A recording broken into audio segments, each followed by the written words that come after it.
आप देख रहे हैं समिया रसोई घर और आज मैं आपके सामने जो रेसिपी शेयर कर रही हूँ वो है खुबानी की चटनी। रेसिपी शेयर करने से पहले मैं आपसे रिक्वेस्ट करूंगी मेरे चैनल को ज़्यादा से ज़्यादा सब्सक्राइब कीजिए, लाइक कीजिए ताकि आपको नई से नई वीडियोज़ और रेसिपीज मिलते रहें। खुबानी की चटनी बनाने के लिए यहाँ मेरे पास 1 कप खुबानी है। इसे मैंने 2 घंटे पहले पानी में भिगो दिया था ताकि ये फूल जाए। यहाँ पर मेरे पास 1/4 टीस्पून जीरा है, 1/4 टीस्पून काली मिर्ची कुटी हुई है, 1/4 टीस्पून ही मेरे पास चाट मसाला और 1/4 टीस्पून ही सुरख मिर्चें हैं। नमक टू टेस्ट, 1/2 कप चीनी है इसके अंदर।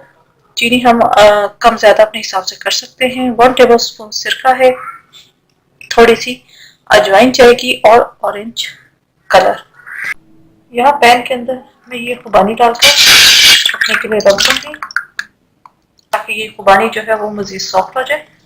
जी 5 से 10 मिनट रखते हुए हो गया है और ये सॉफ्ट हो गई है। यहाँ मैं चूल्हे का भी फिलहाल बंद कर दूंगी, मैं इसे ग्राइंड कर लूंगी।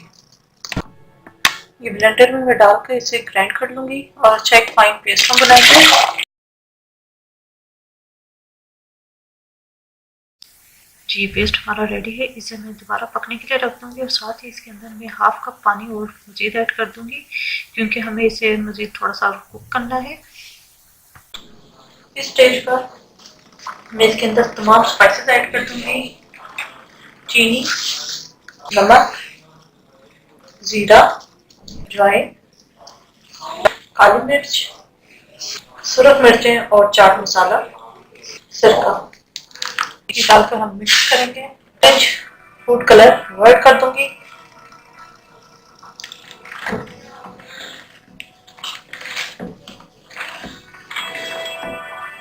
कलर हम देख कर डालेंगे, बहुत ज्यादा हम नहीं डालेंगे, जितना आपको पसंद हो। तो इसे मैं पकने के लिए रख दूंगी। यहाँ पर जो झाग नजर आ रही है इसे मैं एक अलग प्याले में निकाल दूंगी, इसे मैं फेंक दूंगी और इसे मैं 5 से 10 मिनट मजीद और कुक करूंगी। ये जितनी भी झाग एक्स्ट्रा आएगी हम इसे निकाल देंगे ताकि एक फाइन चटनी बन जाए। और इस स्टेज पे ये चटनी जो है हमारी रेडी है। ये ठंडी होने के बाद मजीद और थिक हो जाएगी। इस पर मैं यहाँ पे चूल्हा बंद कर देती हूँ। हमारी खुबानी की चटनी रेडी है। खुबानी की चटनी रेडी है। उम्मीद है रेसिपी पसंद आई होगी। बहुत ही ईजी और बहुत ही टेस्टी ये चटनी बनती है। अपने फीडबैक को मुझे जरूर आगाह करिएगा।